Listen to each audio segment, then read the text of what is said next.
ರಾಜ್ಯಸಭೆ ಚುನಾವಣೆಯಲ್ಲಿ ಸ್ಪರ್ಧಿಸುವುದನ್ನು ಬಿಹಾರ ಸಿಎಂ ನಿತೀಶ್ ಕುಮಾರ್ ಖಚಿತಪಡಿಸಿದ್ದಾರೆ. ನೂತನವಾಗಿ ಆಯ್ಕೆಯಾಗುವಂತಹ ಸಿಎಂಗೆ ನಮ್ಮ ಸಂಪೂರ್ಣ ಬೆಂಬಲ ಇರುತ್ತೆ ಎಂದಿದ್ದಾರೆ. ರಾಜ್ಯಸಭಾ ಚುನಾವಣೆಗೆ ನಾಮಪತ್ರ ಸಲ್ಲಿಕೆಗೂ ಮುನ್ನ ನಿತೀಶ್ ತಿಳಿಸಿದ್ದಾರೆ. ಮಧ್ಯಪ್ರಾಚ್ಯದಿಂದ ಏರ್ ಇಂಡಿಯಾ ವಿಮಾನ ಹಾರಾಟ ಶುರುವಾಗಿದ್ದು, ಜೆಡ್ಡಾದಿಂದ 3 ವಿಮಾನಗಳು ಹಾರಾಟ ಆರಂಭಿಸಿವೆ. ಭಾರತೀಯ ನಾಗರಿಕರನ್ನ ಹೊತ್ತ 3 ವಿಮಾನ ದೆಹಲಿ, ಮುಂಬೈನತ್ತ ಪ್ರಯಾಣ ಬೆಳೆಸಿದೆ. ಯುದ್ಧ ಪೀಡಿತ ದುಬೈನಿಂದ 50 ಮಂದಿ ಕನ್ನಡಿಗರು ಸೇಫ್ ಆಗಿ ವಾಪಸ್ಸಾಗಿದ್ದಾರೆ. ಬೆಂಗಳೂರಿನ ಕೆಂಪೇಗೌಡ ವಿಮಾನ ನಿಲ್ದಾಣಕ್ಕೆ ಬಳ್ಳಾರಿಯ 35, ದಾವಣಗೆರೆ, ಚಿತ್ರದುರ್ಗದ 15 ಮಂದಿ ಆಗಮಿಸಿದ್ರು. ಶಾರ್ಜಾದಿಂದ ಕೊಚ್ಚಿನ್ ಮೂಲಕ ಬೆಂಗಳೂರಿಗೆ ಬಂದಿಳಿದಿದ್ದಾರೆ. ಪ್ರವಾಸಕ್ಕೆ ಅಂತ ದುಬೈಗೆ ತೆರಳಿದ್ದ ಕೋಲಾರ ಮೂಲದ ದಂಪತಿ ಪರದಾಡ್ತಾ ಇದ್ದಾರೆ. ಮೋಹನ್, ರಮಣಿ 6 ದಿನಗಳ ಪ್ರವಾಸಕ್ಕೆ ಅಂತ ದುಬೈಗೆ ಹೋಗಿದ್ರು. ಮಾರ್ಚ್ 3ಕ್ಕೆ ತವರಿಗೆ ವಾಪಸ್ಸಾಗಬೇಕಿತ್ತು. ಆದರೆ ವಿಮಾನ ಸಿಗದೆ ಈಗಲೂ ಪರದಾಡ್ತಿದ್ದಾರೆ. ಬೆಂಗಳೂರು ಗ್ರಾಮಾಂತರ ಜಿಲ್ಲೆ ದೇವನಹಳ್ಳಿಯಲ್ಲಿ ಸಿನಿಮೀಯ ರೀತಿಯಲ್ಲಿ 20 ಲಕ್ಷ ರೂಪಾಯಿ ದರೋಡೆಯಾಗಿದೆ. ಯಲಹಂಕದಿಂದ ದೇವನಹಳ್ಳಿಗೆ ತೆರಳುತ್ತಾ ಇದ್ದ ಆಂಧ್ರದ ವಿಶ್ವಪ್ರಸಾದ್ ಅವರ ಜೊತೆಗಿದ್ದ ವ್ಯಕ್ತಿ ಮೇಲೆ ಹಲ್ಲೆಯಾಗಿ ದುಷ್ಕರ್ಮಿಗಳು ಹಣ ದೋಚಿದ್ದಾರೆ. ಬೆಂಗಳೂರಿನಲ್ಲಿ 3 ಅಧಿಕಾರಿಗಳ ನಿವಾಸದ ಮೇಲೆ ಲೋಕಾಯುಕ್ತ ದಾಳಿಯಾಗಿದ್ದು, ಹೆಬ್ಬಾಳದ ಪಶುವೈದ್ಯಕೀಯ ಮಹಾವಿದ್ಯಾಲಯದ ಸಹಾಯಕ professor Indresh, Singanayakanahalli cooperative society CEO Shashidhar, Karnataka ರಸ್ತೆ ಅಭಿವೃದ್ಧಿ ನಿಗಮದ ಚೀಫ್ ಇಂಜಿನಿಯರ್ ವಸಂತ ನಾಯಕ್ ನಿವಾಸದ ಮೇಲೆ ದಾಳಿಯಾಗಿದೆ.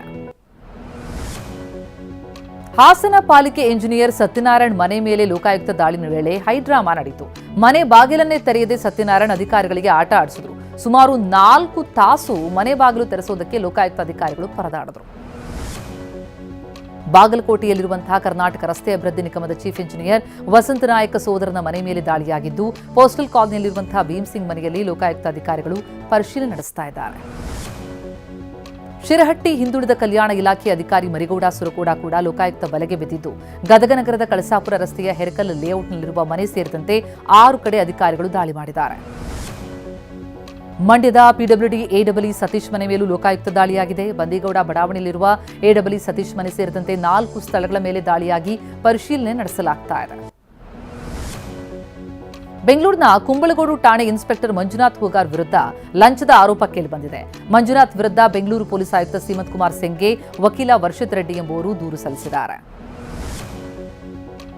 ಬಿಎಂಟಿಸಿ ಚಾಲಕ ಪ್ರಯಾಣಿಕನ ಮೇಲೆ ದುರ್ವರ್ತನೆ ತೋರಿದ್ದಾನೆ. ಜಾಲಹಳ್ಳಿ ಬಳಿ ಬಿಎಂಟಿಸಿ ಇವಿ ಬಸ್ ಚಾಲಕ ಮಲ್ಲಿಕಾರ್ಜುನ್ ಪ್ರಯಾಣಿಕನ ಮೇಲೆ ಹಲ್ಲೆಗೆ ಯತ್ನಿಸಿದ್ದು, ಪ್ರಯಾಣಿಕರಿಗೆ ಅವಾಚ್ಯ ಶಬ್ದಗಳಿಂದ ನಿಂದಿಸಿ ಹಲ್ಲೆ ಮಾಡಿರುವುದಾಗಿ ಆರೋಪಿಸಲಾಗಿದೆ. ಚಾಮರಾಜನಗರ ಜಿಲ್ಲೆ ಮಲೆಮಹದೇಶ್ವರ ಮತ್ತೆ ಕೋಟೆ ಒಡೆಯ. ಯಾಕಂದ್ರೆ 28 ದಿನಗಳಲ್ಲಿ ಮಾದಪ್ಪನ ದೇವಾಲಯದ ಹುಂಡಿಯಲ್ಲಿ ಆದದ್ದು 3,41,44,208 ರೂಪಾಯಿ ಸಂಗ್ರಹ ಆಗಿದೆ. ನೇಪಾಳದಲ್ಲಿ ಸಾರ್ವತ್ರಿಕ ಚುನಾವಣೆ ನಡೀತಾ ಇದ್ದು, ಜೆನ್ಜಿ ಚಳವಳಿ ಬಳಿಕ ಮೊದಲ ಬಾರಿಗೆ ಮತದಾನ ಆಗ್ತಾ ಇದೆ. ರಾಜಕೀಯ ಅಸ್ಥಿರತೆಯ ನಂತರ ನಡೀತಾ ಇರುವಂತಹ ಈ ಮತದಾನ ಹೊಸ ಸರ್ಕಾರವನ್ನು ಆಯ್ಕೆ ಮಾಡಲಿದ್ದು, ಯುವಕರು, ಪ್ರಮುಖ ರಾಜಕೀಯ ಮುಖಂಡರು ಸ್ಪರ್ಧಿಸಿದ್ದಾರೆ.